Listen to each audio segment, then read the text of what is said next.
Hello and welcome to a new episode of Las Platicas. Kristen, who is in studio in Las Platicas today? Well, today on Las Platicas, which is a show hosted by us, Comasi Comics, where we meet with creators and friends to talk about upcoming projects, events, and all around awesome news in the Latinx comic community, we have the pleasure of speaking with guest Dr. Theresa Rojas.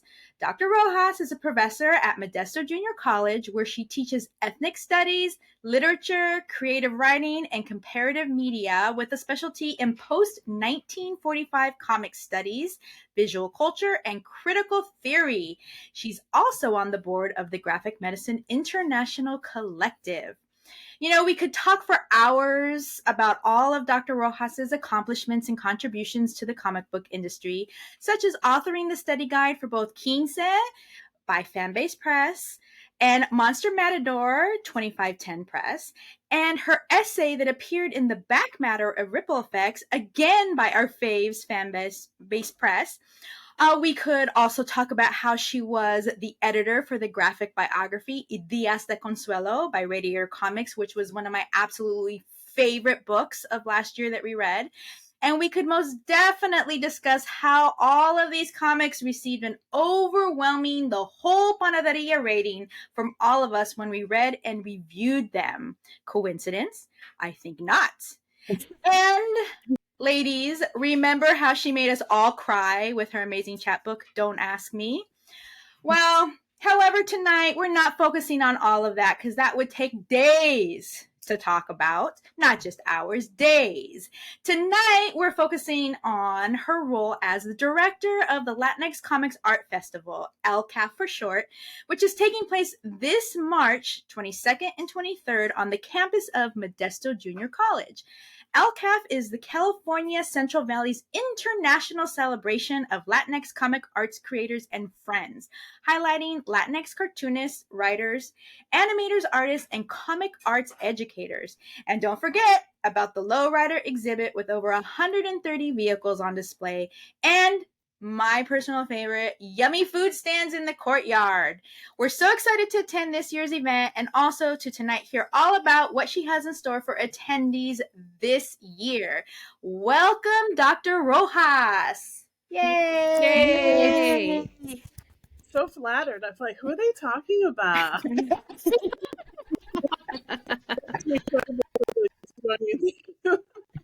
And honestly, I feel like I have arrived and I can retire now. So thank you. We get that a lot. Yeah, we're happy to have you here. Most definitely. We're really excited. This is going to be a great show. We have been in talks about this happening for so long, and I'm glad that it's finally happening. Doctora Rojas, we definitely want to help spread the word about the Latinx Comics Art Festival. So, can you talk a little bit about the origin story of LCAF? Absolutely. And I think I'm going to tell you some maybe more behind the scenes than ever before. Ooh. Good teaser. So it's so interesting because when I get asked this question, I think of different, possible origin points. And I was thinking about for this podcast how it really starts when I have the opportunity to study, as a graduate scholar, to study comics and to think about how I can integrate comics into my professional practice. That as a thing really sort of launches the background for the eventual festival. But I landed in a really good place, Modesto Junior College. And when I was in my second year, which was 2018, picture this, before COVID, BC, right? Yes. And I'd been teaching for about a year and a half or so there. And I was really excited about bringing new materials to my students. I was teaching mostly English composition and advanced composition, and just trying to think of how can I make this a little more exciting and bring in the comparative media piece. So as a scholar of different media with a focus on comics, I really wanted to not just have them read comics, but have them experience meeting creators, because I know that that makes a huge difference, right? It's one thing to read a book, but then when you meet the person who created it, that's a whole other thing. So I reached out to the MJC Foundation, and I asked them about funding a speaker for our visiting authors series. And then I reached out to Rafael Navarro, who is a friend of mine, cartoonist, well known for Sonambulo. He has this talent for drawing and speaking. Like, he can just I illustrate know. by his storytelling, right? He's amazing at that. Yes. Mhm. And I thought, man, the students have never seen anything like this live. And so let me reach out. And I remember the phone call. I can see my office and everything. And I reached out and I said, I don't know how much money I can get. I don't know what, I'm just learning about funding and things like that. And he was so lovely. He said, you just tell me when and where. So whatever you can get, we'll work it out. We'll figure it out. And I was like, oh man. So I was able to get some funding for him, and we brought him up and did a couple of things. We had some classroom interaction, and then we had a public a day, an evening rather, where he was talking about his journey and speaking as a Latino growing up in, I think he was born in Mexico, Sonora, if I remember correctly, and then growing up in LA. And they were just like, it was students, it was faculty, colleagues, staff, folks from the public. And he was drawing and giving away drawings, and people were like, me, I want a drawing. And then after, they just, they gathered around him, they just like surrounded him, and they wanted more, and they wanted books, and they wanted to ask questions. And we were supposed to end the thing at like 8 or 8:30, and at 9 o'clock people were still there. So I had to say, all right, get out, people. Wow. Yeah, so we had a chat. There was like a little dinner, and then we had a chat, and I remember he was so taken by that. And I wasn't shocked, but I was really happy about the reception. And we had a chat about it, and he said, wow, Modesto has been so welcoming and is so unassuming and is so like, it feels very grassroots. And I thought, that's why I'm here. That's why I stayed. And so I decided to reach out to my friends over at the Latino Comics Expo and invite them to Modesto, where I wound up co-directing the expo and hosting it at MJC. And that was the largest. So we're a Hispanic serving institution, but the other thing that I forgot to mention is that we are a Hispanic serving institution, but at the time we didn't have a lot of programming for Latinos. Mhm. And so I'm like, this will be a great thing. I'll bring the expo up here. We'll work together, and then we'll, see what happens. Well, that was the most highly attended Latino-centered event in the history of the college. In the history. Wow. Yeah, and I mean, it wasn't a Comic-Con where there were, like a million people, but it was huge. It was huge for us. And so the expo went back to LA, and I thought, we have to do this again. Like, how do I, am I going to be the director of a thing? Am I gonna put this together? And I'm like, yeah, I got to do this again. I reached out to my dean, who I always want to mention, Dean Jillian Daly. When I went to her and I said, I want to do this comics convention thing, she was like, well, I hired you for something, right? So very innovative. And she was like, I don't know what that means exactly, but we'll support you however we can. And she was super supportive. And so when it turned into my own thing, so that was the training ground. And then you don't realize how much goes into putting a thing together, this kind of thing, until you actually do it. And I went through all kinds of growing pains that first year. And we lost the car show. This is something people don't know. The first year, Oh. there was no car show coming in it was for 2019, 2020, for the 2020 show, which was our first show as the festival.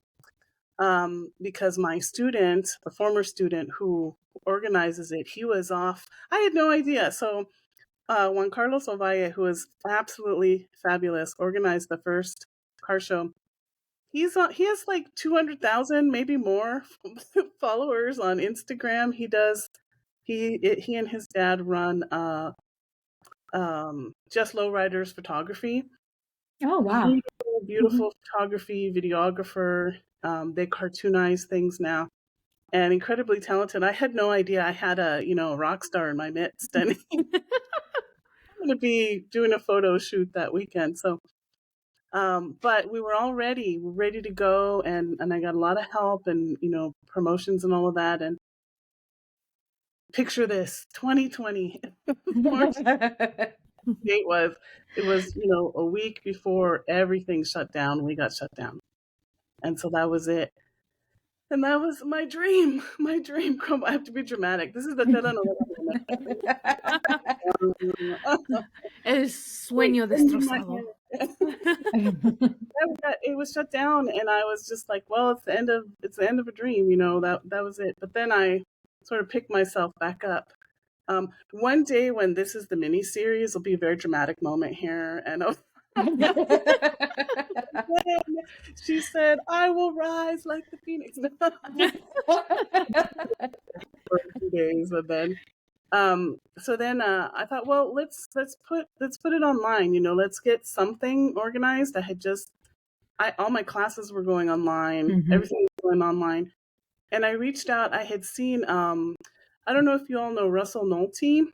Yes. So yeah, so he did a convention like thing and I saw it, and I think it was for writers, and I thought, oh, this is really cool. They have online panels, they're asking questions, they're having these real cool conversations. So I reached out to him and I said, can I want to buy an hour of your time so I can ask all the questions and see if this is even possible. And he was awesome, and he answered everything. He gave me advice, technical advice, do's and don'ts, all kinds of stuff. And I said, I'm going to try it. And if it fails, then probably nobody at my college has seen it anyway. So I just pretend like it never happened. But it was great. I was able to do 5 hours, and I got the bug. That was year one. We used our little poster and everything from the convention that wasn't the festival that wasn't. So I got the bug, and I decided we're going to do a full. If this is what we're doing for who knows how long, we're going to do a full one next year. And we had 15 hours, and it was insane because I was my own tech support. Oh, wow. Wow. Oh no. Oh, girl. Yeah, You yeah. were everything. Thank you. I was everything. And it turns out that the little 5-hour one was actually the first online, like Latino centered online convention in the whole country, maybe the world. What? Oh, That is nice. so cool. Yeah, so we really set a precedent with that. And then we did the 15-hour one, and it's all on YouTube. I got kicked out of my own thing, my own Zoom. The technical difficulties. They were like, we don't care about her, whatever. Who's she? Yeah. And so then when things started to like open up a little bit, I said, okay, am I ready for this jelly? Can I bring it? Can I really do it? Can I do it in person? And there was no question I was going to, try. And by then I had an advisory put together. So Oh wow. I needed other people. I needed Barbara Dillon. I needed We all need Barbara Dillon in our lives. Absolutely. Barbara, Yes. we all need a little bit of Barbara in our lives. Katie Sweeney came on, and I had a whole crew of about, I think like 10 people at the time, which was probably too many. But I needed opinions, I needed perspectives, and I thought I'll have a nice little big group to help me with how to put this together. And we did it with masks, with rules. I went rogue though, because I will say that I was unmasked most of the time. Oh, where's your mask? I'm like, oh, I don't know. I have to go get it, and then I just take off. I was running around, so I couldn't stand having the mask on. But I was vaccinated, for the record, fully vaccinated. Had all the vacunas, one in the non-gas. No, just kidding. And that was really good. I mean, it was a decent crowd for for what it was. We That was also the year that I got connected with Nason Sanchez. Shout out to Nason, who is my lowrider exhibit coordinator, because something like that needs a focused person. So Nason and his wife Sonia are they are just phenomenal community members who are really connected with the lowrider community, the local community here. And they've been doing it, man. They have been putting it together for me and with me for the last couple years. Last year was the biggest one ever. We had the highest attendance ever. The comadres came and joined us for the Wow. yeah, and so it's been growing from there. And this is our 5th year. We're coming up to our 5th year, and we have new things. We have new people. We have just all kinds of stuff happening, and it's not just herding kittens. It's like there's some kittens over here. Mhm. There, and the ducks don't necessarily get along, so we gotta, And then there's the college, and so it's just an incredible thing. But what I want to say, sort of to wrap it up in terms of the origin story, it starts with yes, right? It started with Rafael saying yes. And then Javi and Rico saying yes, and the college saying yes. And the college being like, we don't know what this bitch is doing. But But it seems to be working. gotta be censored. Whoopsie. It's very true. And then last year we did a bike build. So we had a raffle, yeah. And so we worked with Autotech, our own college, Autotech folks, and Professor Jeff Beebe. We had 2 students who did a build. We had a donated bike and a raffle and everything. And we're going to do something very similar this year, but bigger and better, to raise money for students. So it's going back to the students, back to the the origins of our college. So it's an amazing event. There's nothing like it. I can say that there is nothing like it anywhere. So, and scene. Yeah, it's always so inspirational hearing how you managed to get this off the ground and how you managed to keep doing it year after year, enough so that now people in Modesto know that it's a thing, right? Yeah, when I was in San Diego at Comic-Con, people were like, "Oh, wait, is that Modesto show? That's your show?" And I was like, "How do you know Modesto shows?" Same thing happened in LA, where people were like, "It's in the wind somehow." And so the other thing is that lots of people take credit for it. I was like, "Oh yeah, I heard that this person and that person, and they support it." I was like, "Tell me the money, man." In there though. Not only that, I have a friend, she lives in oh god, not it's something with a V. Visalia? Yes. So she lives in Visalia. Like, for the god of me, I don't know where exactly that is. All I know is that it's somewhere in the valley, the Central Valley. Like, I think You passed by it when you came to Hanford with me. Oh, okay. Yeah, somewhere around there. All I know is that it's somewhere between San Jose and Hanford. That's it. But she lives in Visalia, and I was telling her that I was going to go to the show in Modesto, and then she was just so like, "Oh, that comic convention," and I was just so like, "You've been there?" And she has. She went there once. She came all the way from Visalia to Modesto to go to it, and so it's getting around, because I don't know if there's something similar else happening in the rest of the Central Valley. Yeah. I have to say the car show, which is Saturday only, really drives a lot of folks. And last year we were thinking about this, and shout out to my lowrider community.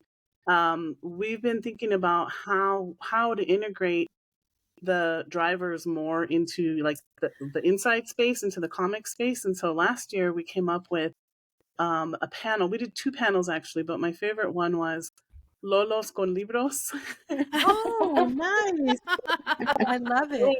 And a councilman who is also a car owner do some reviews of some books, and that was Oh, that's so awesome. Yeah, that sounds like a lot of Our fun. videos are being re-edited right now, so we'll have those before the next show. We'll have those up, and we're hoping to do something like that again. But I thought it was really cool because it was a way for me to show, like, we're thinking about you. You know, it's not just like, oh, car Right. show comics over here. We're thinking about how, you know, how do we cross, how do we make this more collaborative and community, you know, and ultimately very uplifting for our students, right? And Absolutely. it might, from the outside perspective, it might look like those two things have nothing to do with each other, but when you really look at the history of comics, it really started in a very culturally subversive place, Yeah. such as lowrider culture did, and maybe even still does now in some communities' perspectives. And so I think that Latinos who are participating and have experience in either of those cultures have a lot of commonalities, just in, you know, what they've participated in and how people maybe have viewed them in the past. So I think that's really a cool way to the intersection of the Latinx community involved in either or both of those cultures is really a cool thing that this convention does. So that's Yeah, awesome. I couldn't agree with you more. And I think another part of that is getting folks on campus for the first time. And so a lot of the lowrider community folks, they show together, they exhibit. I call it an exhibit, they would call it a car show, and they're together a lot at these different shows. But this gets them onto a college campus, and so what's happening with that is that people are reaching out and asking, oh, you know, my son is in high school, my daughter is thinking about college, do you have any, you know, tips? And I'm like, yes, this is not a thing where you see Yeah. results like that right away, but Right. as we're establishing these relationships, they're starting to remember me. One of my goals this year, and this is with Nason's prompting as well, is to really have our lowrider communities, I'll say, because it's not one single community, but it's, you know, communities coming together to get to know me better and get to know the festival better, get to know the college better, so that they feel confident that when they're ready, they can just reach out and then, oh yeah, well, we do this, and you know, we do this, and we can highlight programs like Auto Tech, right, and Auto Body. And Yeah. so Yes. Yeah. we raise funds, we give money back. Like, that's all part of what you do. And look at books like Lowriders in Space, for example. That's a big one. Yes, we love Oh, that I book. love that book. And it's I tell you, I was at a show about a year and a half ago with Kathy. So we were tabling together, and she had her books, and I was promoting the festival, and it was at a car show. And it was a car show. I think it was sponsored by the Chicanas Car Club, if I remember correctly. And so it was great. We got invited, and we're sitting there, and you see these, particularly like the scary looking dudes, you know, and they're all like, "What is this?" They see her book, and they're just like, hmm. And then they go, "Lowriders in Space," and they start. And I was like, come on over, let me tell you about the festival, come on over. But it's great. And I think that that transformation and that, you know, breaking the ice kind of thing is all about feeling like you're seen, right? Oh, Like, absolutely. not just lowriders, but lowriders in space. Here's sort of a sci-fi fantasy story that involves lowriders as the center. Isn't that one of the books is called Lowriders at the Center of the Earth or something? So there are 5 of them, I think, now. Jeez, we must Yeah, have read the one we read so many years ago, because at that time she was just doing number 2. yeah. yeah. And I believe number 3 is out now. Oh, Or, they or put, is there? I honestly, remember her telling us that she was thinking of doing like a 3-part series. yeah. So We'll have to look it up and then reference, because I'm pretty sure there are more, and one on the way, if I remember correctly. And that's then amazing. Juan Carlos Ovalle and his the evolution of his photography and his videography has been incredible. I mean, he's such a good artist in this way. And he has started, not started, he's been cartoonizing his work for a while now. So he has a calendar and these stickers, and Oh, so wow. there's like, yeah, the evolution of the cartoon through his work as well. I'm so proud of him. I remember him in class, and he is the one who introduced me to Lowriders in Space. Oh, wow. Oh. Yeah, it was for a class project, and I was asking them to put together, to look up, to go find, comics for this essay. And he said, I found one that I want to work on. Can I work on this? And he shows me Lowriders in Space, and I'm like, what is this?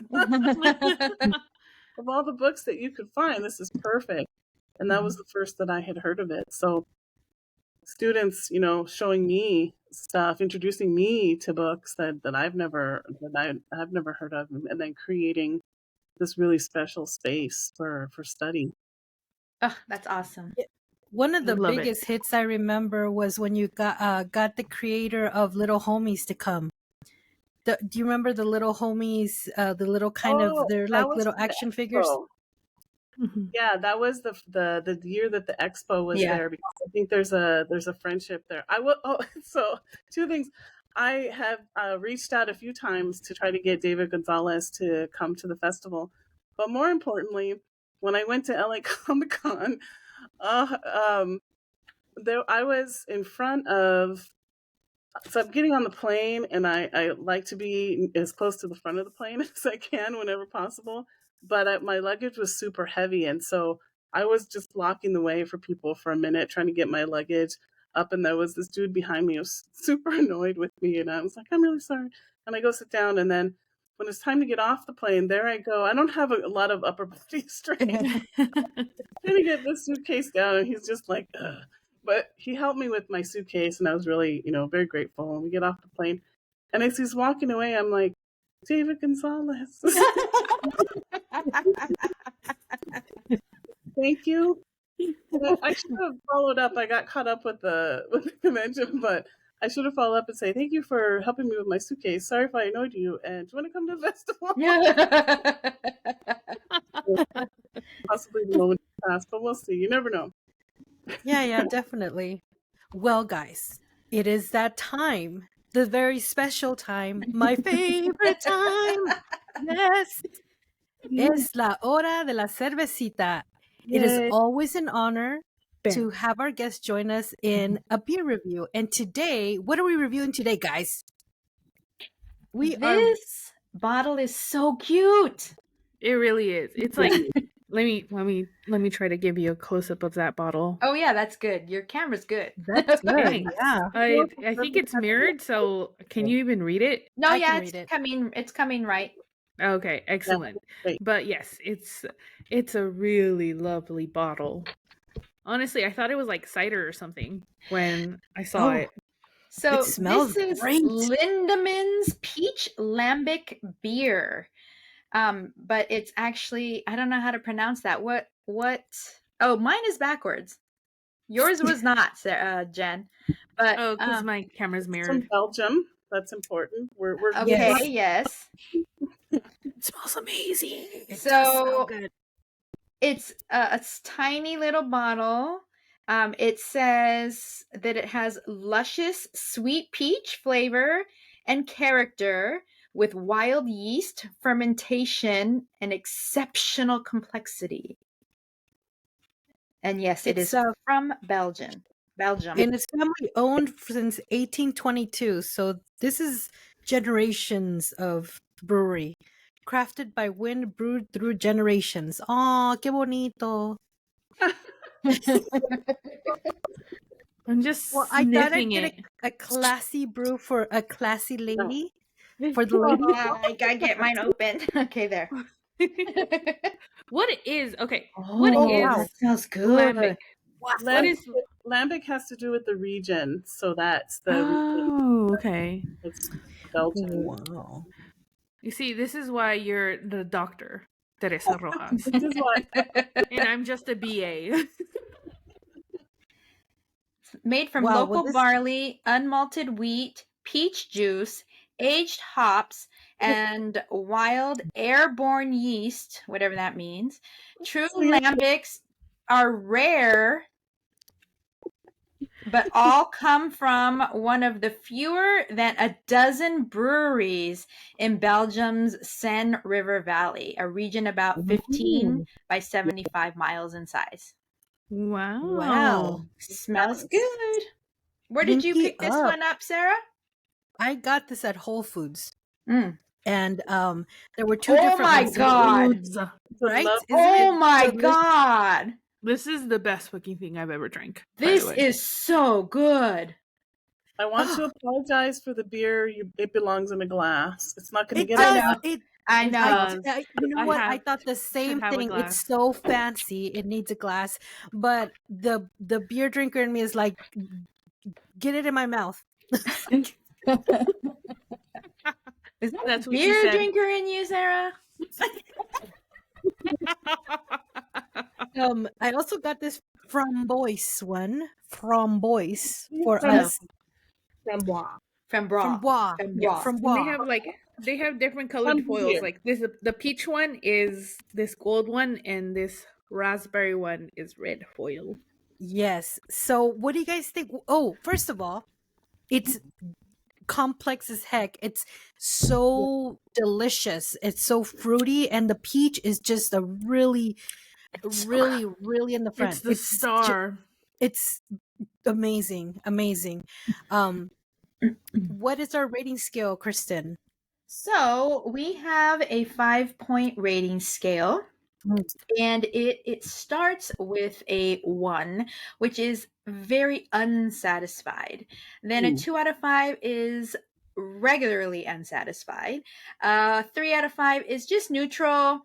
A 4 out of 5 is satisfied, and a 5 out of 5 is very satisfied. But of course, if we have a beer that doesn't even fit on this scale at all, we give it a Super Saiyan. That's our rating So scale. I'm just gonna go first. I'm gonna go first, man. You know what? I'm upset that it comes in such a small bottle. Yeah. But Yeah. the amount of flavor inside this bottle is just astronomical. For me, that peach flavor upon opening that bottle was just really just delicious. And then tasting it was just out of this world, man. You guys have to go find this. If you're out there listening, you gotta go out there and find this beer and drink it. I'm gonna give it a Super Saiyan. That's my rating. What about you guys? The Lindemans Brewery has been family owned since 1822. I've been telling you, those Belgians know their beer. Yes, they do. Mm-hmm. Yes. But I don't see. It is a malt beverage that I missed the first time. But where's the ABV? Can you see it on here somewhere? I don't see it. It has the alcohol warning, so there is alcohol in this. It is beer. Mhm. I don't know. Maybe they just don't.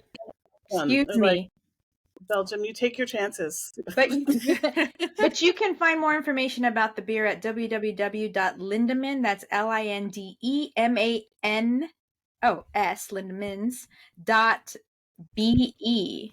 And this is Kristen, and I am also giving it a Super Saiyan because it is so freaking good. I love it, and as soon as I'm done with this one, I'm opening the other one because I want to taste it.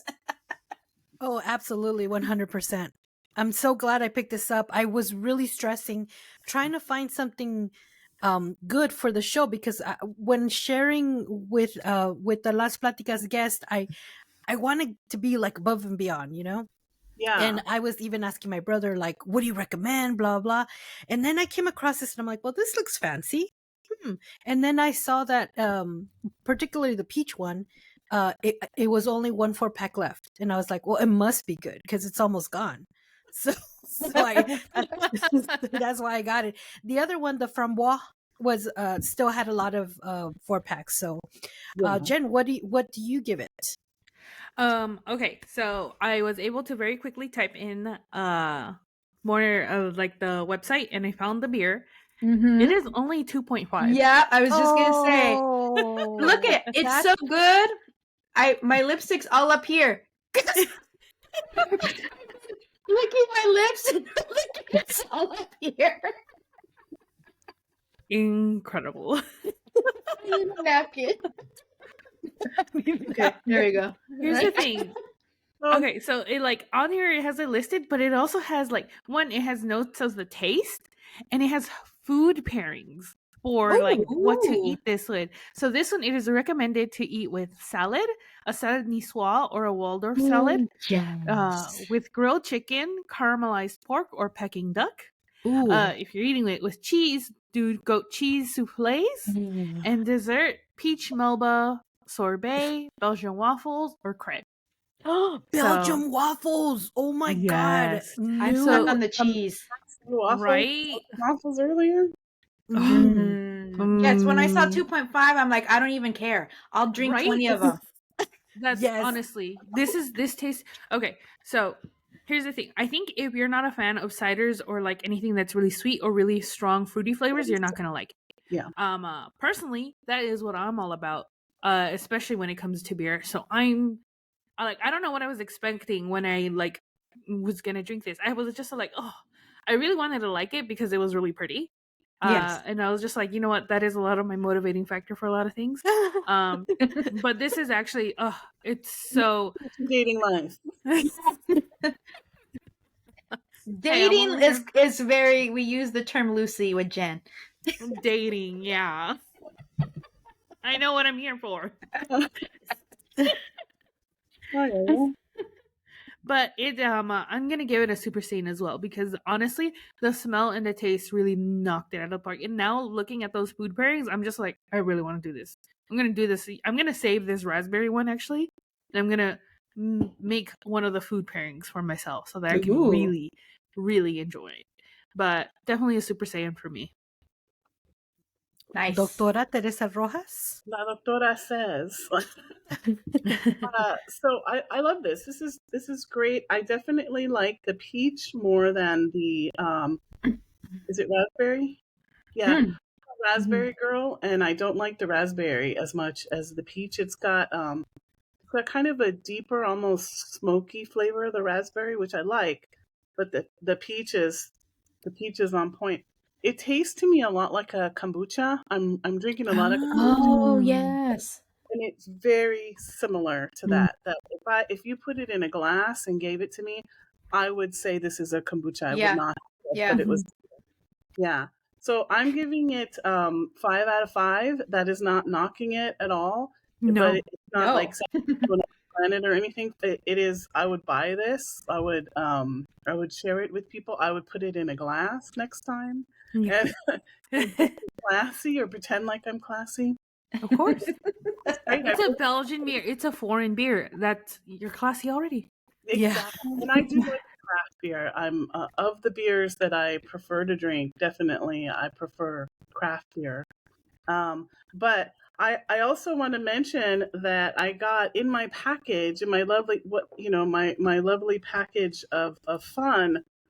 I got a bunch of these. Why can't I think of the name of these things?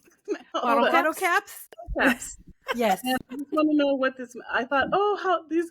Look at these affirmations. These are not from this beer, but bottle cap affirmations that thank you, savor the moment, you deserve this, because I do. But then it takes a turn, and I'm all about the narrative. Then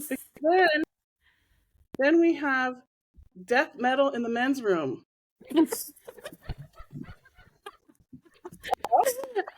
Love it.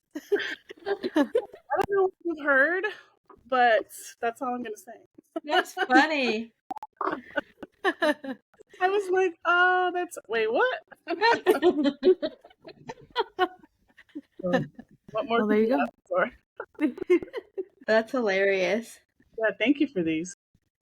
Yeah, guys, and that has been our beer review. Yay, another fabulous find. So, going back to our previous conversation, and you kind of touched upon it a little bit as well when you said about talking to the dean. But often comic books are not recognized as legitimate forms of literature or art.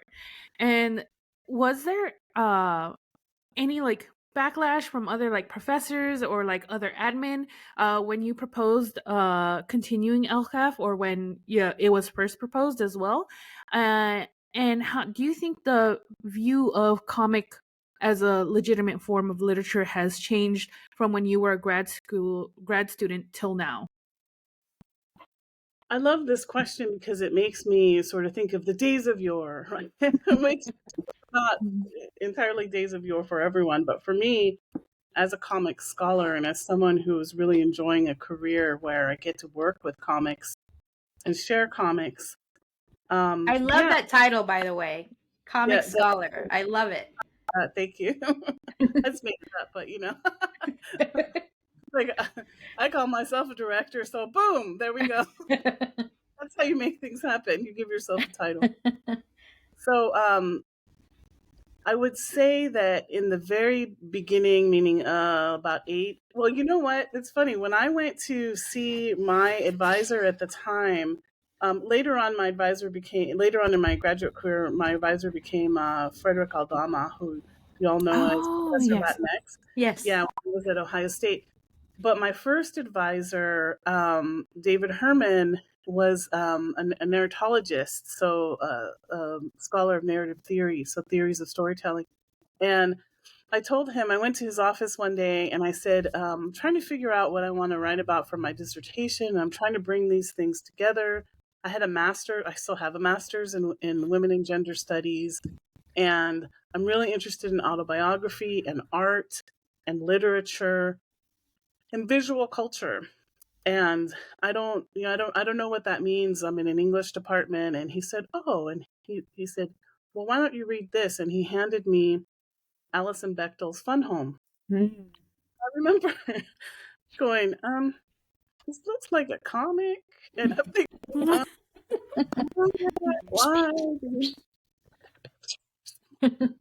Not that many words. But I trusted him. And he said, just go read it and come back and tell me what you think. And I really trusted him, and he was just brilliant. He's the kind of professor whose office I would like to be. This kind of professor where you go in and you walk in, you're like, I just, before you walk out, instead of kicking you out of his office, he goes, well, it sounds like you're trying to bring together elements of autobiography with how gender and naming convention, whatever. And I'm like, I'm so smart. And he's like, yeah. So I read it, and then I did a project with a classmate of mine, like a really cool project on narrative empathy and how comics elicit empathy and that sort of thing. And I thought, oh man, he was right.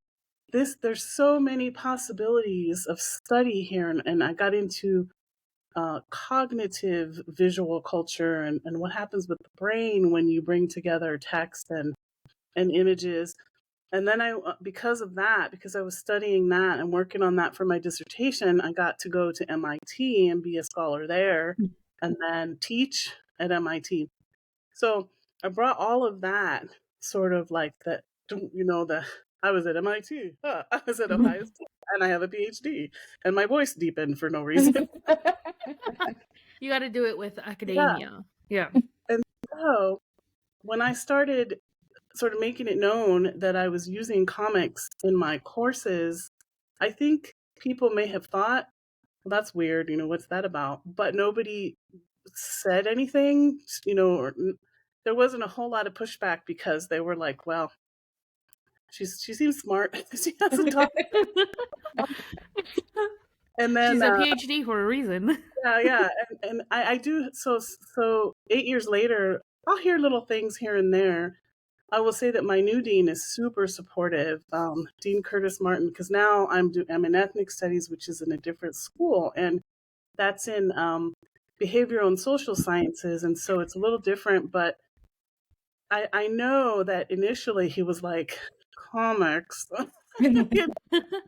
see about this one, and I've been working with him in different ways and showing him what's generated in my classroom and talking about these things that, showing him these projects that I do and just sharing the work and sharing the festival. And he's also been to the festival. So the thing is that people see, anyone who's skeptical can really see the end product or the product and process or the scalability of working in comics and how it just opens up all these different really productive universes. And so any questions that start to come out, I think that for the most part, they get distracted by how amazing all this work really is. And that's really fulfilling to me.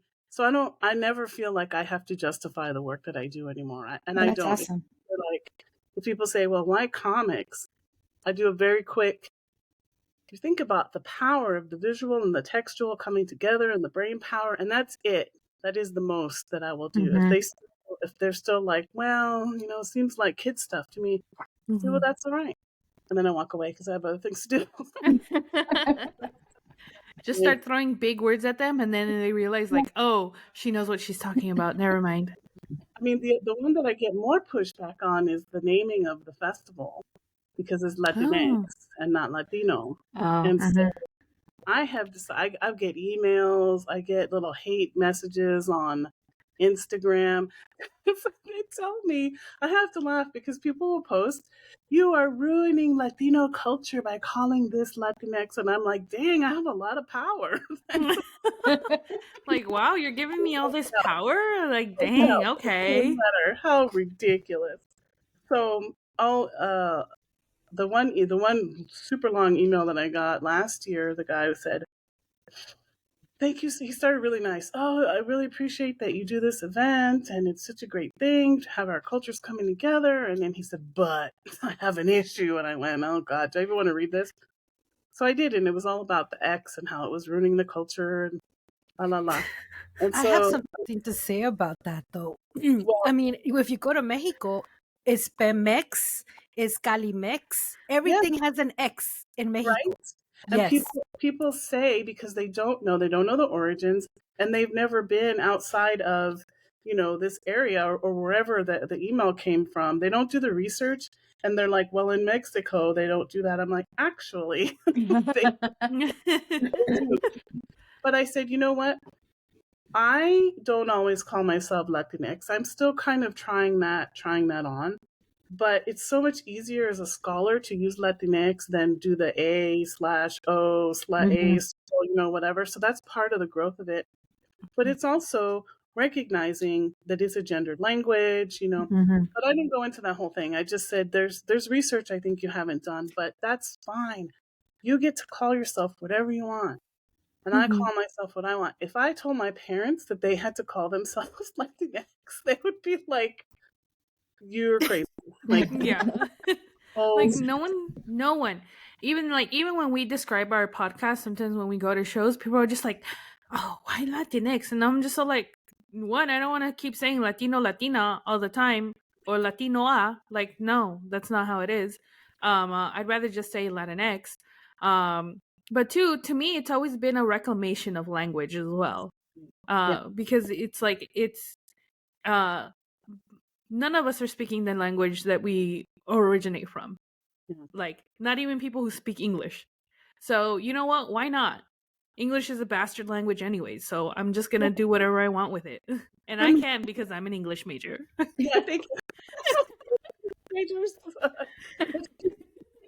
didn't exist always, right? And Hispanic problematic and all that. And so it's really interesting. The people who tend to complain are folks who don't, just want to tell me how I'm wrong.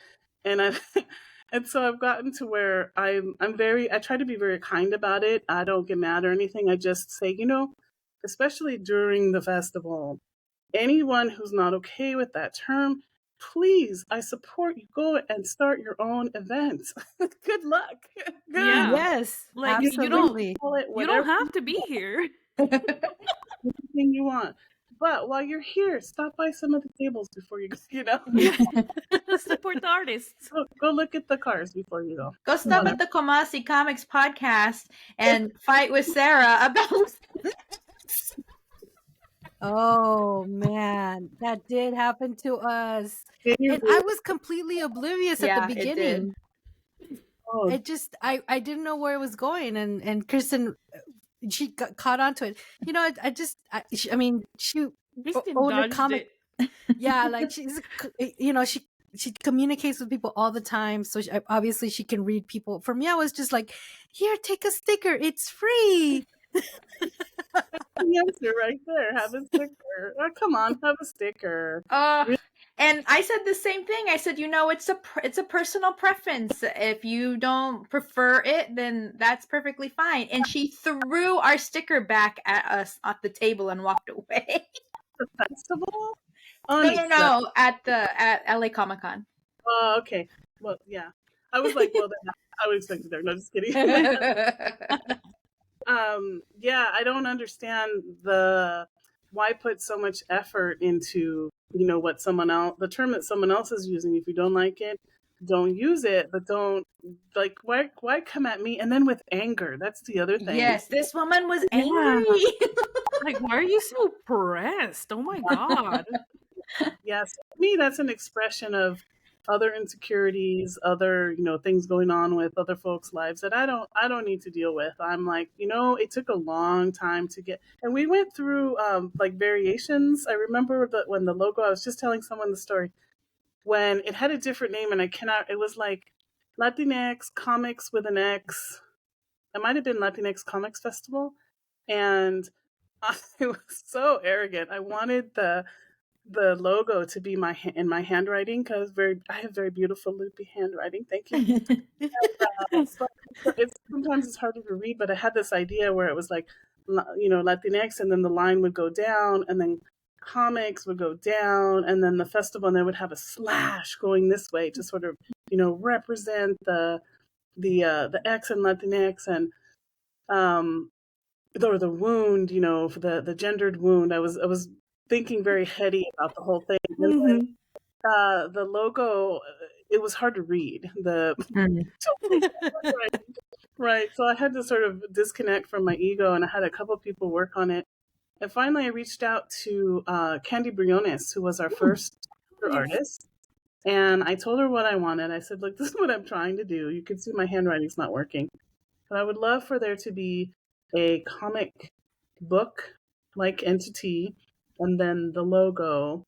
And those are the things that I absolutely want. And she's like, I got you. And she did it. So I'm going to hold this up. This logo here, it's just a different color, but that's what she created. I don't know why people do this and like they have to see. And so I'm forever grateful for Candy for developing that logo for us, because I added I think last year, maybe the year before, I added the little swish on the bottom because I thought it needed some more pizzazz. And we went back to the advisory on whether or not we should have that. And I said, I'm keeping it. Okay, I really like it. And so it remains, yeah.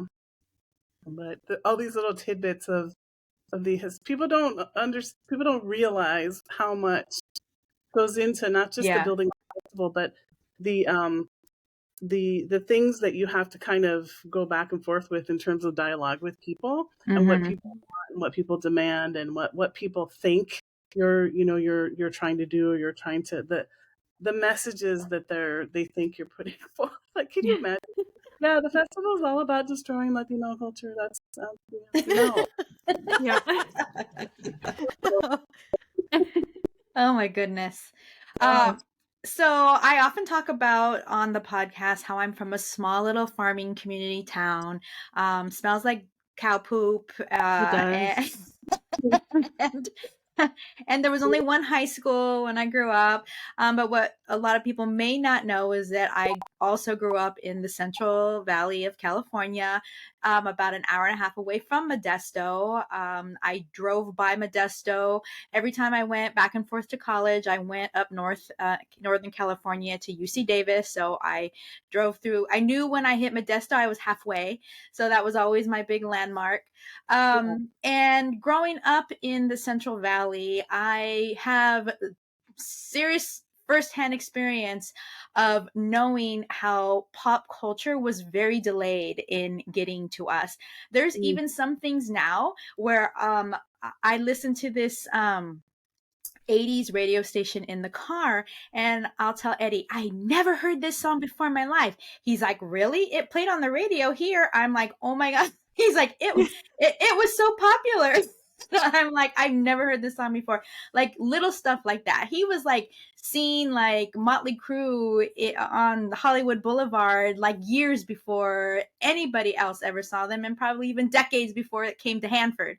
So I really have a special place in my heart for this particular show because it is bringing comic culture, and as a retailer that is definitely something special to me. It's bringing comics and comic culture to a marginalized primarily Latino community, and even more importantly, farming community, who also is even more removed from a lot of that pulp culture information. So, my question to you is, how have you worked to ensure that your community has had this access to comic books and to the comic culture? Yeah, this is really important to me, and it starts with just exposure to the medium, right?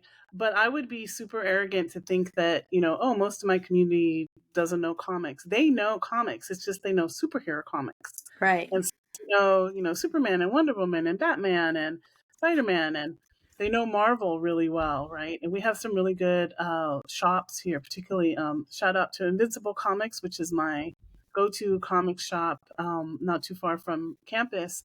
But what I like to do is talk about and really engage with the students in the community about how comics are a storytelling medium, and you can tell stories, any kind of story, in comic, and that it's really dynamic and offers lots of different opportunities. And so when I work on a project, if I can get copies of that book into the library, if I can take those books and I have a table. So we have our at the festival we have our merchandise table, and then I usually have either a section or a separate table that's got my stuff on it. This year I will not be at that table. I have folks, I have people, but to start to expose my students in the community to other types of stories that can happen in comic book form, and I really love being able to do that. And then another part of that is to have these conversations about comics. So I might go to different. To back up for a second. I want to say that Modesto is a very high art friendly city.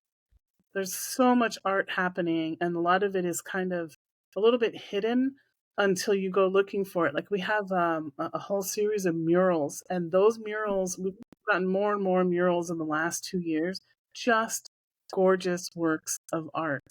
And so when you start to realize how much art is happening, you also realize, oh, there's a lot of room for collaboration here.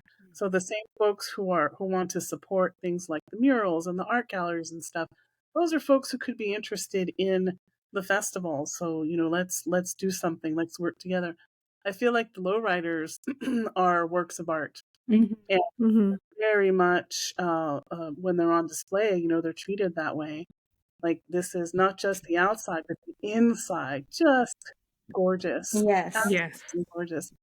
And so I look for opportunities where I can bring those things together and kind of think innovatively and think a little bit different about how does this relate to comics and comic arts. And I'm also I try not to be a gatekeeper about those kinds of things, where we have comic arts folks, but we also have people who are doing other kinds of arts.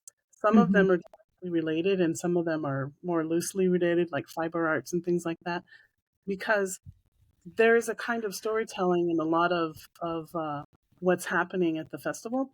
And for me, that's really the bottom line. The thing that excites me the most is the kind of storytelling that's happening at an event like this. So I hope that answers the question. Yeah, and I also really appreciate all the new creators that I was exposed to not just comic creators, but also just the artistry in, I think I bought a beanie cap there one year that I still use to this day. There are backpacks that Sarah has bought. I'm a sucker for a button, a cool button. So there was There goes my some money. really amazing artistry jewelry boxes that were there one year. And a lot of them are local to the Central Valley. And the Central Valley, California is a big state. And so, although there are a lot of conventions in the state, not a lot of them are accessible to some of the creators that are living in that area. And yeah, there's Etsy and online and stuff like that, but there's nothing that substitutes for that in person and holding it in your hand and seeing it. And I think it's such a great, amazing opportunity for those artisans to come in and just really be able to show off their wear, show off their comics, show off their prints and all that to other people who are local to the area, and also, to me, importantly, other Latinos who really need to see themselves producing this kind of stuff out in the community. Yeah, the even with things like fiber arts and dolls, and there's one fabulous exhibitor. Oh, and we use the term exhibitor. Other folks use the term vendor, but we use vendor for our food people. So, but there was a really cool exhibitor who joined us last year, and I'm blanking on her name, but her company, her studio name is So Mexican, spelled SEW. Oh yes. So it's a fiber arts. She creates like clothing and all kinds of things. And we wound up, I think somebody canceled, and so we wound up giving her 2 tables. And I thought, oh, we'll see how this goes, right? Because you just never know. Yeah. And her area was so popular, and part of it was because she's such a great storyteller. So she tells about the origin of why she started sewing and why she started putting these things together, and she didn't see anything like this representing her community, and so that is a chance for attendees Mm-hmm. have those conversations. So it's not just, oh, the thing is a story, but the people are stories. They Right. have their stories, and these are the chattiest people you will ever meet in your life. Yes, I really love that.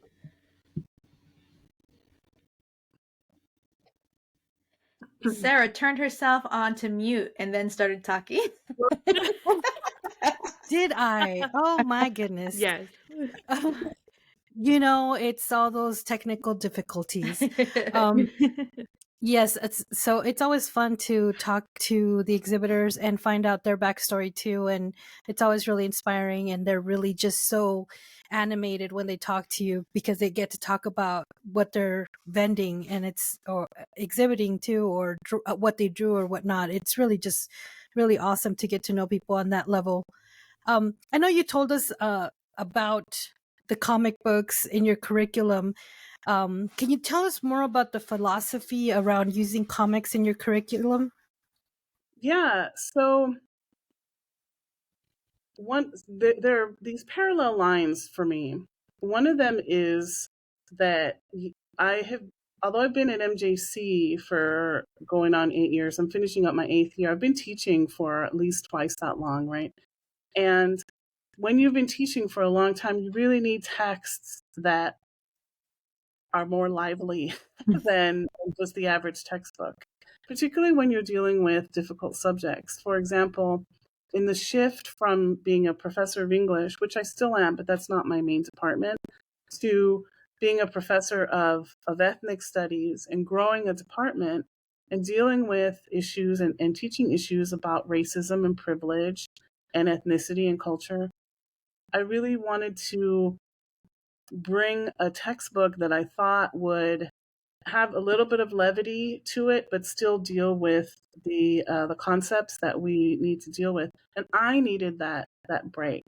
But I also wanted to be able to talk about the art of this particular story. So one of the books that I love, and I wish I had Ilan Stavans with me, but it's Latino USA, A Cartoon History.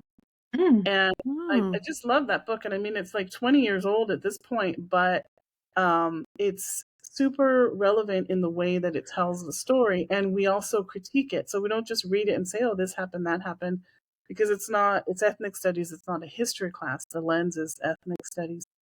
And so we have a chance to critique the moments and learn about these moments in history, but then also take a step back and look at how is this story being told? In other words, what are the rhetorical choices? So what is the difference between the way the lines are formed over here and the way the story is being told over there? So how do these choices of characters, the choices of words, etc., how do those give us a particular story, and what do we think of that? You can't do that with a standard text. There's no open for that. And so that gives me life. That gives me, energy when we're able to do that. And I do that in other classes as well. So when I teach creative writing, um, I bring in, we read comics and then I have them write comics. That was one of my favorite things. I taught creative writing online a few years ago, and that's difficult to do an all online creative writing class and give, feedback. And it was asynchronous, so we're not meeting at the same time. But when it came to where we're creating comics and comic scripts together, that breathed new life into the whole thing. And so it's my philosophy is use the texts that will that will help students learn, of course, but then that'll also help you as a professor have energy for what you're doing. And so comics do that every time. That's awesome. Do you find that you come across a lot of non-comic readers that are just out of curiosity signing up for your classes?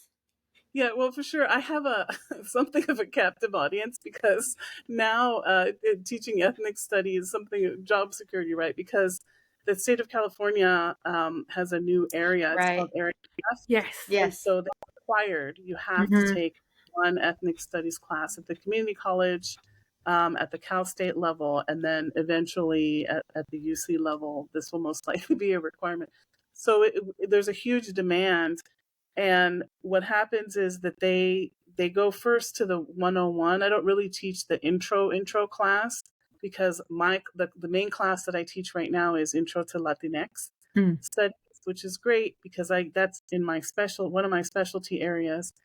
And so the students are just like, I don't know what this is, man, but I heard comics. I'm kind of known to some degree at my college as the comics professor, which I'm totally fine with that label. But I've just written, I wrote it a couple years ago, Intro to Latinx Comics. And that is in the pipeline for approval. It's a really rough process. It's already gotten approved at the college level, and now we're trying to get it through the state level. But I cannot wait for that class because that class just has so many ties into the festival, right?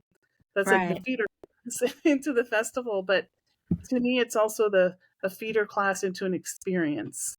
The experience of Latinx comics is something that they may not get exposed to that anywhere else.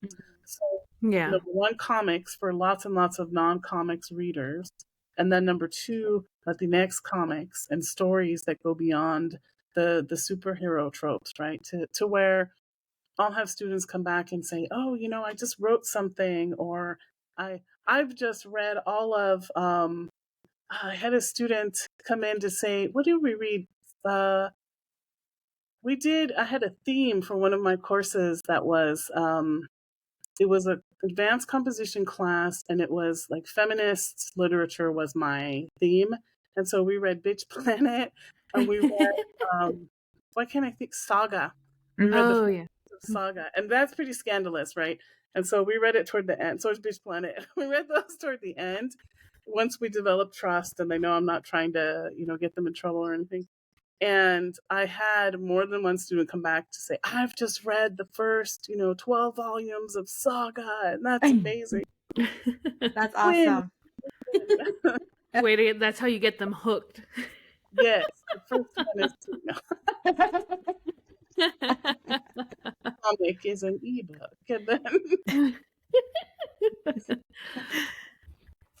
So, we love that you have a Latinx artist create the poster art every year, and you just said that Candy Briones was the one who made the logo for it. Can you please tell our listeners more about this year's artist and the poster art that was chosen? And you already gave us like a little preview of it as well.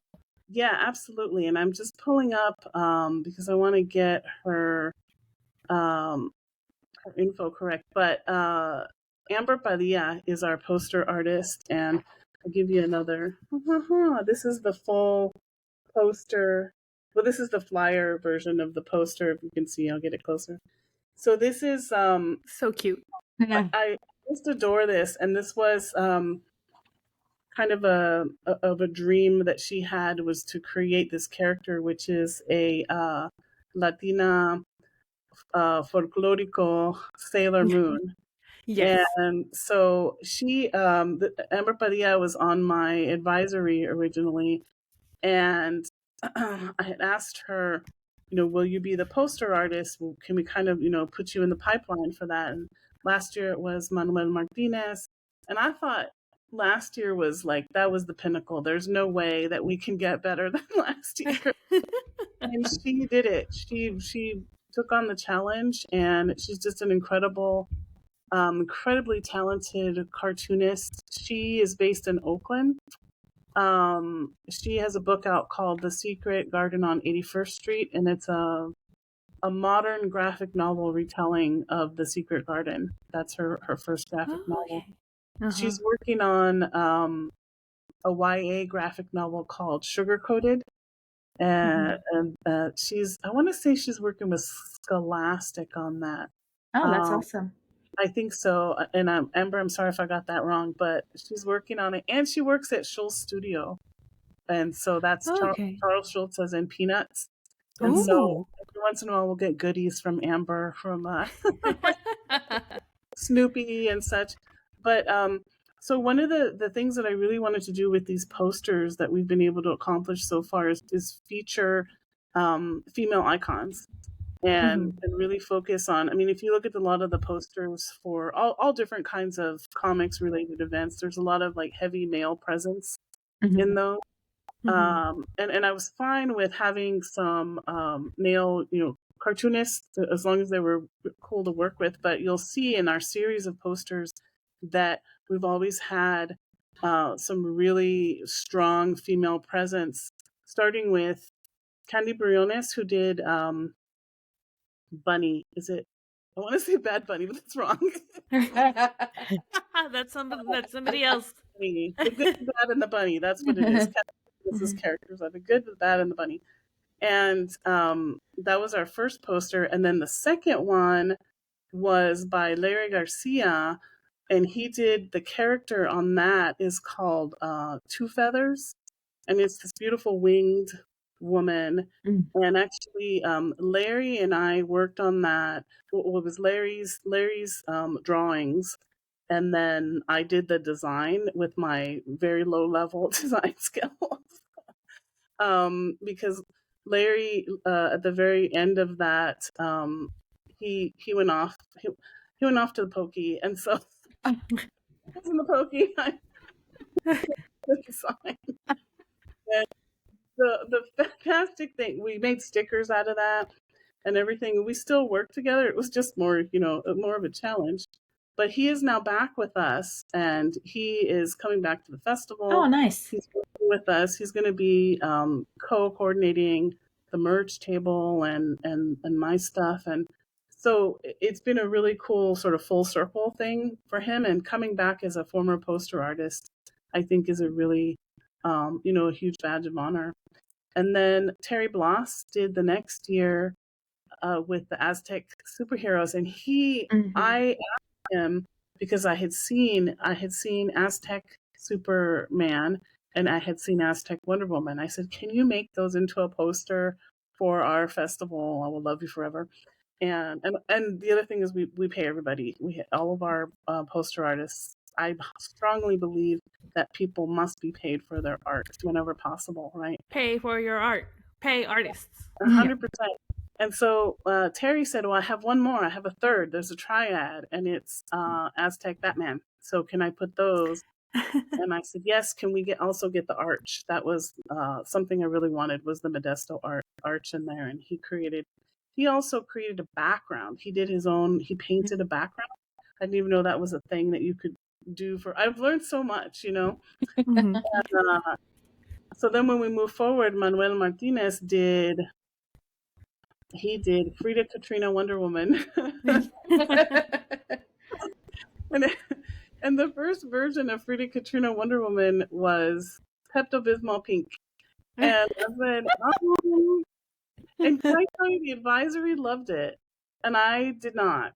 And I really like it now. I love it as a sticker. I think it's cool, but I did not love it as a poster image. And I'm really glad that he changed it and gave it sort of traditional Wonder Woman colors, but with his own really beautiful take on it. And I think that poster last year was just gorgeous. Yeah, And I'm then, looking at all the posters as you're talking about them.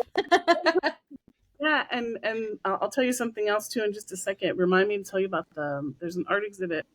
And then this year, I love the history of these things and how they start, you know, conceptually how they start, because so Latina Sailor Moon, Folklorico Sailor Moon, originally in this poster there was also what's the character's name? Sam? Is it Tuxedo Sam? Tuxedo? Oh, Tuxedo Mask. mask. Yeah. Tuxedo Yes, mask. yes. Tuxedo Mask. Tuxedo Sam is the Tuxedo Hello Kitty. Sam's the.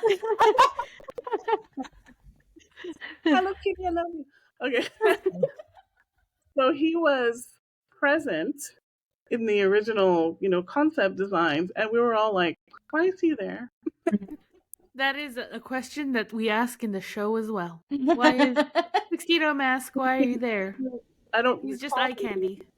Yes, and so it was a great decision, I think, to take him out of there and just really center the focus on her and just have her shine. And every time I show like a new collaborator or whatever the poster, they're just really blown away by how gorgeous. I don't know what we're gonna do next year. You'll knock it out of the park for sure. Yeah, challenge accepted at some point. So there's a whole history, and what I want to say about working with Amber is Amber, and this is really important for me as a director. Amber takes direction really well, and I have to have people on my team who take direction and aren't too enamored with their own stuff when we need changes, and because we get beautiful artwork, but sometimes because of branding or because just doesn't, it needs a little whatever, I give feedback, or our executive team will give feedback, because we have an exec team now. And it's great to work with Amber because she's just not just talented, but she understands how to work conceptually. And I worked with her on another project with graphic medicine, and same thing. She was able to bring the writer's project to life just beautifully. So yeah, I've been really lucky. And I wanted to say something else about working with going back to working with Larry.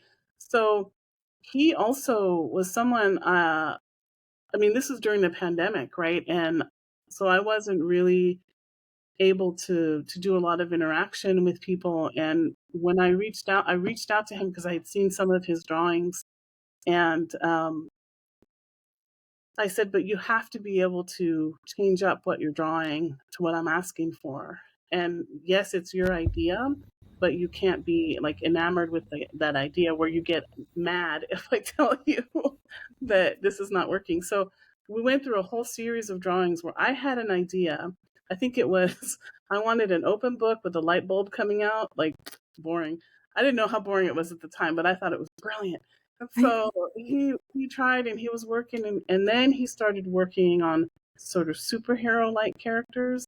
And then I'm sure he would have a different version of the story, but he had this idea for this winged woman that he called her Two Feathers early on.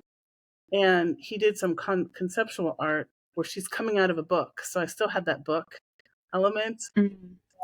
And I was like, okay. And I had to like scan it and it was really stretching my skills, I'll tell you. But he was lovely. It was really good to work with him. And so I have this big piece of concept art that I found not too long ago that he did. And we have an art exhibit this year. So this is a new thing. The Great Valley Art Museum over on West Campus, so the same campus where the festival's happening. I'm working with the director over there, who his name is Arnold Chavez, and he said we have space. We had an exhibit that didn't quite work out, so we have space for the rest of the semester. If you would like to take that up with festival stuff, let's do it. And so the first thing he did was to take all of the posters and frame them for me. And yeah, I haven't seen it yet, but I'm so excited to go look at it. That's awesome. Yeah, and I have to write the little, what they call tombstones. I have to write those. Shoot, I have to put them on my to-do list. Get those to him.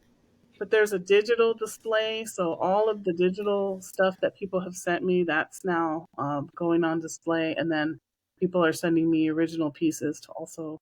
It's an evolving exhibit, so that I didn't think we were going to be able to do that this year, but we have this really cool space. So I cannot wait to see the poster, the history of the posters.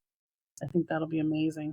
That is amazing to just see the history there in front of everyone to see. And it'll be all the years that you have directed the show. And given that you've directed it now, you're saying that this is going to be the 5th year, right? Yep, this is year 5. So having directed it for 5 years, what do you look forward to every year? And then what are you specifically looking forward to this year in what you want your attendees to gain? So I always have two, not necessarily competing, but two goals, two big goals. And one of them is for the community, the students, my students, everybody's students, and the community to have just this amazing hit it out of the park experience. But I think unlike a lot of other conventions, want my exhibitors to have a good experience too. I mean, I think everybody wants them to have a good experience, but for me, it's a community experience. And so I want my exhibitors to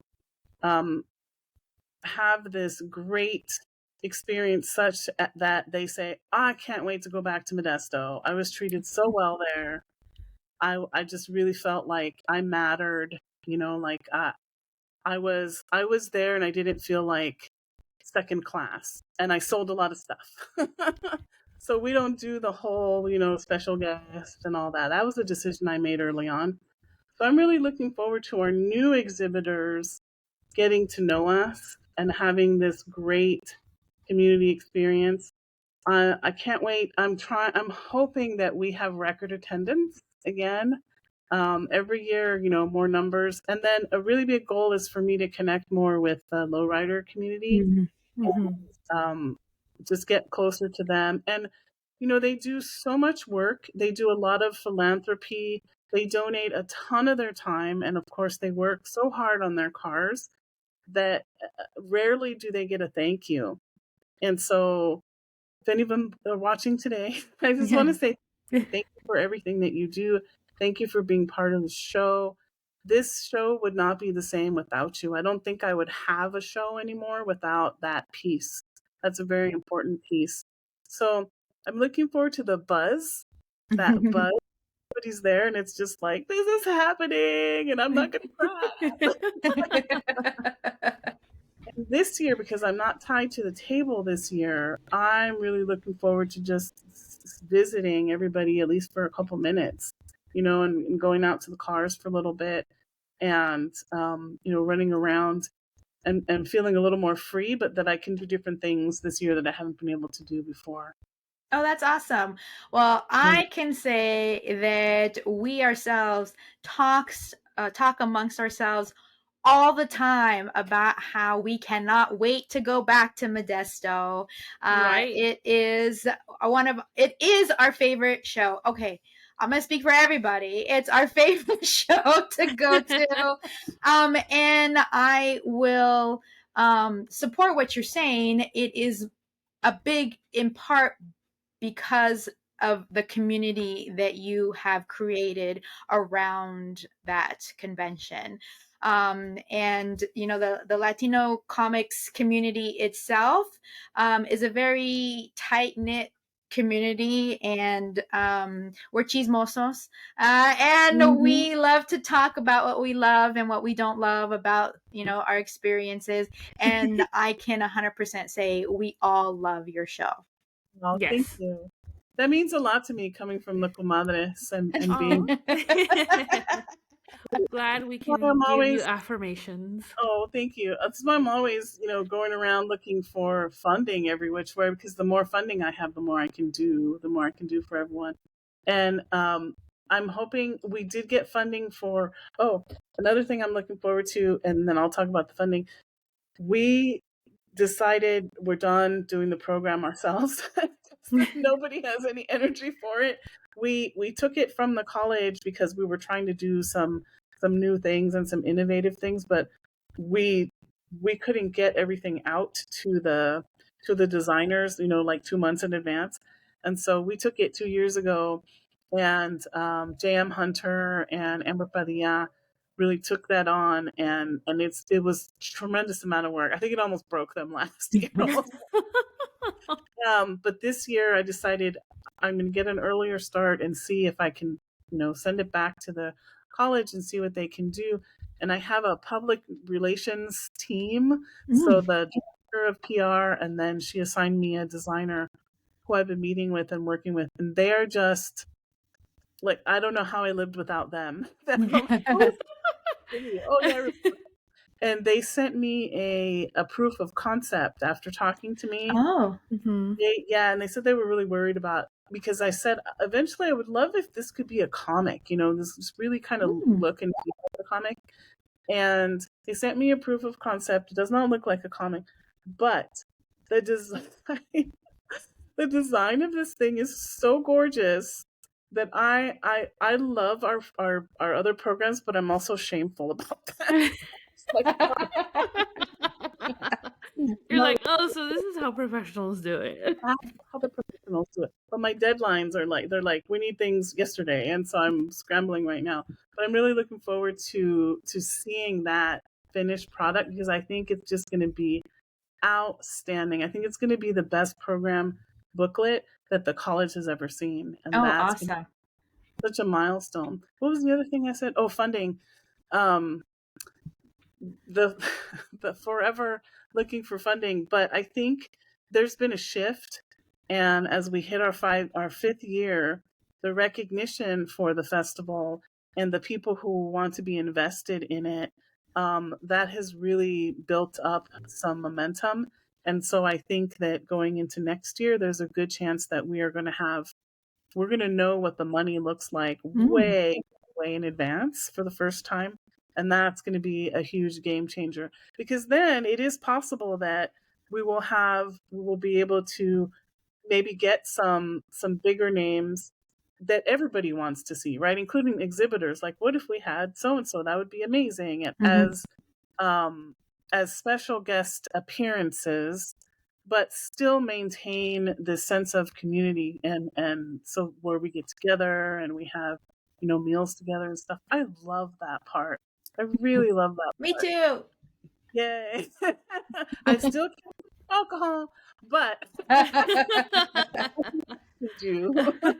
It's about the vibes. Yes, yes. I don't want to be responsible for the alcohol. So. um so we have come to the part of the program where we are incorporating some of the segments that we usually have on our regular just audio podcast. And I'm just going to address the fact that Sarah is not speaking because I don't know what our listeners and watchers are going to be seeing when they see this on YouTube, but her recorder stopped recording. So I'm taking over all her questions, and she's still here, and we can see her and we can hear her, but she's not speaking because she doesn't want to throw us off because she's not recording. So at some point, our listeners are just going to see Sarah disappear. But she's still here and we can see her. Yeah, she's still part of this conversation. Yes. So we do a segment on our podcast called On Your Radar. And we would like to know what is on your radar. So can you tell us about a comic creator that you're excited to have at LCAF this year? Yes. So I'm going to take this route. The route is that we have so many new folks. We have like 3 bundles of people. Bundles of people. I think about them. The OGs who have been with us since the beginning. You know, Crystal Gonzalez, Rafael Navarro, Javier Hernandez, Claudia Ramirez, Sofia Molina. They've been with us since the beginning and they're coming back. And then we have the people who were with us at the beginning and then they left for a minute and now they're coming back. I'm super excited about them. But then we have our new people and they're new, like brand new. So people are like, I'm going to just name a few because I'm really excited about their work. So Jose Pimienta, who I met through Barbara. Oh, yes. Jose! Yes. They're coming. They do some great work. Ruben Najera is coming. I met Ruben at LA Comic Con, and let's see. So I want to say, well, I won't say because I don't know him well enough to talk about him. Do you guys know Ted Sikora? No. I want to say, what is the name of? Does horror, and is introducing a new character called Violante. And what is something killer is the name of the book. Oh, I feel bad that I can't remember the name of it right now, but I have a copy of it. So his wife is African American, and he based the character on her. Not that she's a killer, but but who knows if she was? I know. Support her. I don't know. Support her. We support her fictionally, of course. But he's doing some really cool work, and I'm really excited because he has a beautiful booth. He had a beautiful booth at I think it was LA, and I've seen his work before. Oh, cool! I love horror, so I'm excited. Yeah. And Pete Malini's joining us for the first time. Oh, really? Yay! Nice. I can't wait to meet him in person. And then we have Jorge Santana, who is a Spanish professor, or maybe a former Spanish professor at CSU Sacramento, and has a character called Tesla Man, and is also a mentor for one of our Spanish professors here. So I'm really excited to see his work. And and then the last one that I'll mention, because I know this is probably going on forever, is that Gabriel Hernandez, and I want to say the comic is called Coyote. So Gabriel I met at BIPOC Pop in Austin, Texas. That's the show that Frederick Aldama does. We were sitting together, we were tabling, and we just happened to sit together. And you just never know when you're tabling who you're going to get seated next to, right? You just, could be great, could be challenging. Yes. Absolutely lovely. He and his crew there were just the coolest people to sit next to. At the end of the thing, they were giving me all kinds of free stuff. I was like, you need to go. And so he'll be there, and that's his first time as well. We have lots of other first timers, but that's how I want to answer this question, because those are the people who are on my radar, are the new exhibitors, everybody who's coming, but the new folks in particular. That's awesome. Some of those names Amazing. sound familiar. Some of them we know very well, and others I'm very excited to meet and be introduced to their stories and characters. So I'm also super excited. Thank you for making that happen. You are creating access for us as well, and I love Yes. it. So, Definitely love it. oh, well, the next question is yours, Jen, not mine. Yes, it is. So we have a segment called Juntos y Fuertes, which is where we show love and support for members of marginalized groups within the comic community. Is there any creator or property you'd like to share with us and our listeners? I think I'm going to defer to my last question and say, oh, I'll say it this way though. So of course, if you can come to the festival, right? The folks who are featured in this festival are just, out of this world in so many different ways, and I want to support them as much as possible. But also, the car clubs, we're doing either a bike build, or we might have a complete bike donated. And so folks who come to the festival, particularly on Saturday, buy a raffle ticket so that you can support this award for students and maybe win a bike. But the other part is, if you can't come to the festival, because lots of people can't do that, take a look at our YouTube page, because we have lots of programming on that page, and you might discover someone you've never heard of, or maybe you've heard of them, but you weren't sure what their work looked like. Rafael Navarro is someone who's been featured a few times on our page because of that talent that he has. Yes. A good story and do an amazing illustration at the same time.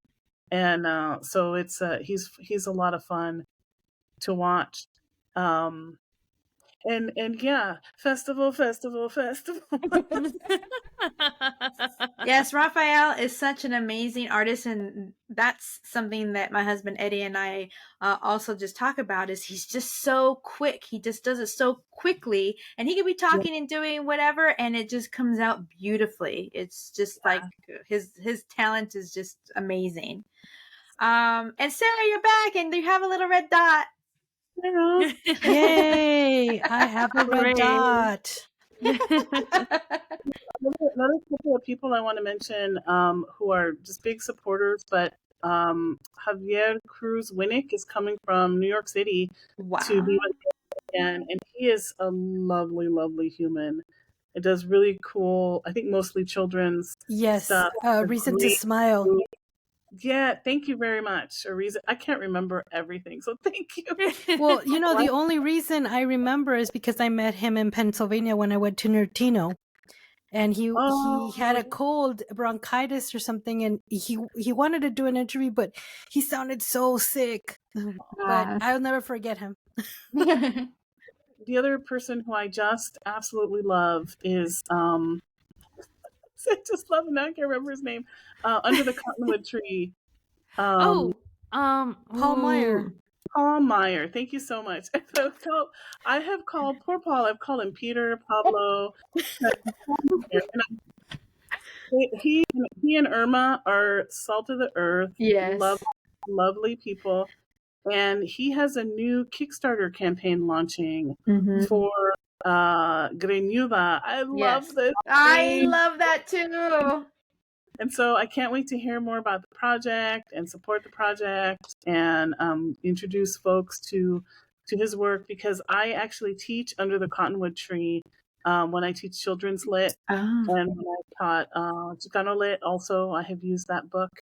And so I'm really, really happy that he and Team Irma. And they always bring me presents. So they're so awesome. My mother, I gained another level of importance in her life, not just as her daughter, but as the person who introduced her to someone who actually was physically on General Hospital. Because that's like her. That's her novella that she watches. Well, it used to be All My Children, but that got canceled a long time ago, and now the only one left is General Hospital. So when she found that out, she would not stop about it, and she loves talking to him, and she'll take every opportunity to bring it up. it's not. I visited SoCal, not too far from them. I want to say last year, and they took me out to dinner. They would not let me pay for anything, Oh. and I can't tell you how lovely that is. They were like, no, no, no. What more do you want? No, no. Just you feel like a celebrity when folks do that, and so it was really sweet. I could have talked to them, all night. And he and his brother, is it Carlos? I think it's Carlos. Have come to my classes. I mean, have zoomed in to my Oh, classes. cool. Yeah, Javier Hernandez has done that as well. Oh, Jaime Crespo. I would be neglectful if I didn't name him. He's been on my advisory as well. He's coming back. I love And him. yeah, Oh yes. man, Talk about storytellers, right? yes. And I love his comic. What is it, Tortilla Press? Oh, Yes, so cute. yeah, Tortilla Press, yeah, yeah. So he will be back in action. Manuel Martinez is back as well. Um, and yeah, as I think of other names, I'm trying to throw them out there. But it's going to be incredible, really, just an incredible show. We're going to have a face painter. I just found out. Oh. And it's going to be free for the kids. I don't know if there's going to be a charge for adults, but it's going to be free for the kids. We got a sponsor for that. Nice.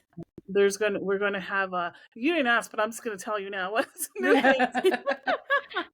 There will be a baile folklorico outside on Saturday. Oh, awesome. Yeah, we kind of have them inside because you have to, like, the noise level and stuff. We need to be able to hear each other. And then I'm working on there's a drum circle that happens that we see them often on campus, and I have their card, and if we can get them, like, maybe on Friday morning to, like, right outside the entrance and stuff to welcome people, we'll be doing that and working on the build and the new raffle. And this Thursday, I'm meeting with members of the lowrider community. I can't wait for this meeting to thank them and to just start these conversations. I met some of them already. They're so funny. They're just like, so you're responsible for this, and I'm like, what I do, man? I just wanted to say thank you, and I'm like, okay. They're just really cool people, and like I said, very philanthropy minded, and so it's a lot of fun to work with them. We'll have the kids table as usual, making buttons, as long as no one breaks the button maker. That's the Ceros thing. Break the button maker, man. Vargas Mendoza's coordinating the volunteers again. I could not. Oh, awesome.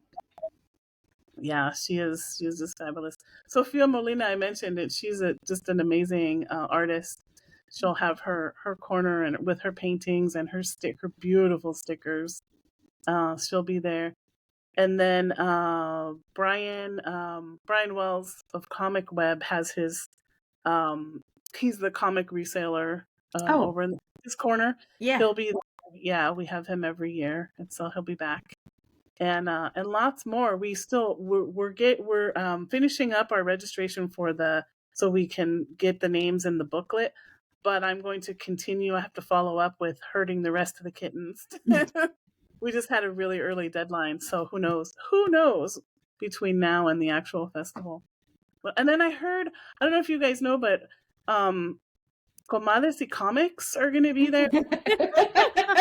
We may have heard a thing or Who are two. those people? I mean, people that they come to the show every year, and they're coming back, and I can't wait. I can't. And Eddie, we have to mention Eddie, because Eddie D'Angelini, my nephew, idolizes Eddie. He loves. My nephew thinks that collectors is the funniest thing out there, and he's all shy. He goes up to the table. Eddie gave him a pin last year, a Spider-Man pin, and then he's all like this, ha ha ha, thanks. And then later he was like, Mom, look at this pin that I got. Look at this pin. Look. And he was wearing it and all excited about it. So laugh at me eventually. Is that guy that is that no, he what does he call him? That guy who dresses like Spider-Man, but the lady doesn't think it's funny. That's funny. That's a summary. That's That's it. hilarious. He does. Oh my goodness. Okay. So, thank you so much for joining us today, Theresa. You've shared so much more than what we could have ever wanted to know. But I'm so happy that we are going to be there this year. It's one of our favorite. It is our favorite. But can you just share with our listeners where they can find more about LCAF? If they're listening to this, how to find out how to get there, anything that you think that they need to know about the event. Yeah, thank you for the opportunity. So we're on all the socials. We're on Facebook, Insta, X, Blue Sky, and it's either Latinx Comic Arts or Latinx Comic Arts Fest on all of the socials. So if you just start typing in Latinx Comic Arts, we'll come up.